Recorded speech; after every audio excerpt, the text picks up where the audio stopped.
Hello friends को digital update YouTube चैनेलाव फिन खेबसेबाव आरोबाव बरायना लाग्रोनाय जाबाय। दा नोंथांमोननि थाखाय मोनसे गुड निउस मोजां खौरां लानानै फैदों लोगोफोर। दा नोंथांमोना भिडिअखौ स्किप खालामजासे जोबजासे नायलांबानो जाबाय।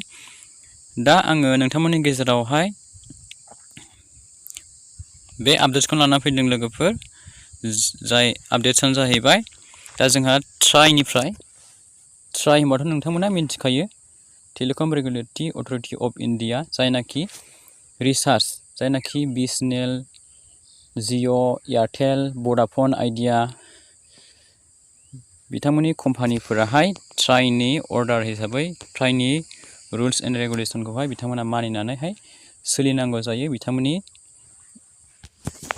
बिथोन बादियै बिथांमोना खामानिखौ मावनांगौ जायो आरोखि। दा बिथांमोननि ट्राइनिफ्राय मोनसे गोजोनथाव रादाब सफैदों लोगोफोर। नोंथांमोननि गेजेरावहाय आं बे आपडेट्सखौनो लानानै फैदों। दा ट्राइनिफ्राय मा जोंहा मोजां खौरां सफैदों बेखौ मिन्थिनो थाखाय नोंथांमोना भिडिअखौ स्किप खालामजासे जोबजासे नायबानो जाबाय। आरो जायफ्रा चेनेलाव गोदानै फैदों नोंथांमोनहा चेनेलखौबो साबस्क्राइब खालामनानै लाबानो जाबाय।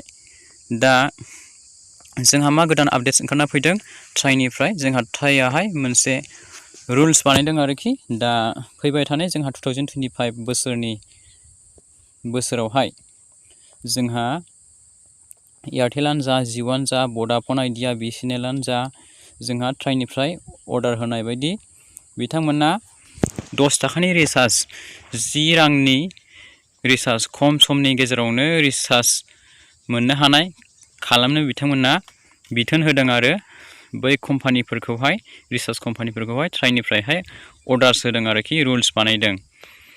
दा गोबां सुबुङानो जोंहा रिसार्जआव सोनायावहाय गोबां प्रब्लेम जायो नङा होमबा? गोबाङानो रिसार्जखौ सोनो हाया आरो रिसार्ज जोबबाथाय इनकामिंबो फैया, रावनिबो फन हाबफैया, रावनोबो जों फन हरनो हाया, बेबायदि कन्डिसन जायो नङा होमबा लोगोफोर?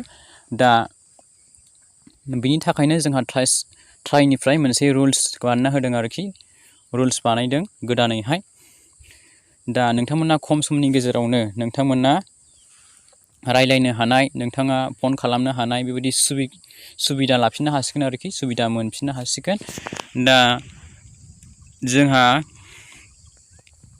बेवहाय अनलि जोंहा माल' जागोननो, नोंहा अनलि बियो 10 रांनि 10 थाखानि रिसार्जआहाय खालि नोंथाङा रायलायनोल' हागोन, फन हरनोल' हागोन, इनकामिं नोंनि फन रायलायनाय थांलाय फैलायल' बेबायदिल' हागोन आरोखि, बेवहाय नेट मोननाय नङा आरोखि। दा बेबायदिब्लाबो जोबोद मोजांनि बाथ्रा नङा होमबा लोगोफोर? दानि कन्डिसनावथ', दा सोलिबाय थानाय कन्डिसनावथ' दा जोंहा गोबां रिसार्ज सोनांगौनि गोनांथि जायो, गोबां फैसा थाङो नङा होमबा? 250, 300 बेबायदिनो सोनांगौ जायो। दा बेखौनो जोङो गोबां मानसिफ्रानो सोनो हाया नङा होमब्ला? जोङो मबाइल गैयाबाथ' दानि जुगाव माखासे खामानिखौनो जोङो मावनो हाया, मानोना जोंहा डिजिटेल मुगा, बेनिखायनो जोंनो नांथारगौ। दा बेनिखायनो नोंथांमोननि थाखाय, नोंथांमोननि बै माखासे खस्थ'खौहाय नोंथांमोननि माबाखौ नोजोर बोनानै ट्राइनिफ्राय मोनसे रुल्स एन्ड रेगुलेसन नोंथांमोननि थाखाय खालामना होदों आरोखि। दा फैबाय थानाय बोसोरावहाय, नेक्स्ट बोसोरनिफ्राय नोंथांमोना खम समनि गेजेरावनो नोंथांमोना फन रायलायनो हानाय आरो रायलायनो हानायनि सुबिदाखौ मोनफिनसिगोन आरोखि। दा 10 रांनि रिसार्ज होनदों, दा बेवहाय 10 रांनि रिसार्ज लिरनानै होदों। दा बिनि भेलिडिटिया बेसेबां जागोन बेवहाय लिरनानै गावसोर होनाय बायदिब्ला दा 365 डेजनो, नोंथांमोनाथ' 365 डेज होनबा गोबाङानो बुजियाबो जानो हागौ, बोसोरसे होनना बुंदों बेयावथ' लिरनानै होनाया। दा बे नंगौना नङा नोंथांमोना फैबाय थानाय बोसोरावसो मिन्थिसिगोन आरोखि। दा नोंथांमोना 365 डेजनि भेलिडिटि मोनगोन जाहैबाय आरोखि। 10 रांनि रिसार्जजोंनो, 10 थाखानि रिसार्ज सोब्लानो नोंथांमोना 365 डेजनि भेलिडिटि भइस कल अनलि मोननो हागोन आरोखि। दा नोंथांमोना बेवहाय नेट मोननाय नङा। दा बेबायदि मोनब्लाबो नोंथांमोना जोबोद मोजांनि बाथ्रा आरो नोंथांमोननि थाखाय, जों बयनिबो थाखाय आरोखि। दा कास्टमारफ्राथ' गोबां जार्लायाव गोग्लैयो नङा होमब्ला? गोबां बुरजा रिसार्ज सोनांगौब्ला।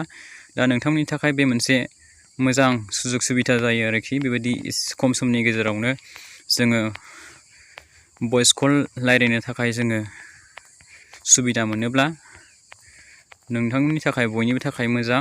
दा फैबाय थानाय नेक्स्ट बोसोरासो खिन्थासिगोन। दा बे रुल्सखौहाय नोंथांमोननि कास्टमारफोरनि थाखाय बानायनानै होनाय जादों। ट्राइनिफ्राय अर्डार होबाय आरो जायनाखि एयारटेल, जिअ, भडाफन, आइडिया, बिएसएनएल कम्पानिफोर बिथांमोनखौहाय ट्राइनिफ्राय अर्डार खालामना होबाय आरोखि। 10 रांनि 10 थाखानि रिसार्ज खालामनांगौ, 365 भेलिडिटि अनलि, भइस कल अनलि बेबायदि खालामना होनाय जादों।